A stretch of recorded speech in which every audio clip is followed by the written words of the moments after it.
Hi guys, I'm just going to show you a quick tip on when your fireplace decides to move. Now this happens quite a lot because the chimney sweep told me this, that these walk, and I'm like, sounds creepy, but what happens with the heat, you'll see the fireplace is normally square, flush, and eventually it'll just literally start going at an angle like this.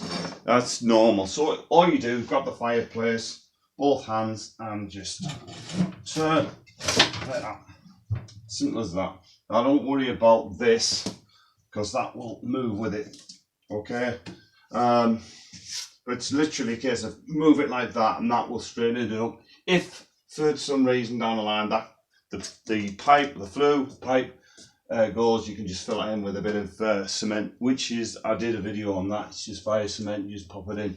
But it's literally just, you've got to just move it around like that, and it'll just straighten it up. It's an annoying thing, it does happen.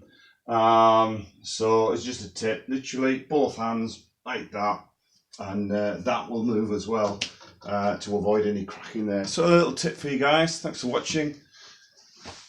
Catch you later.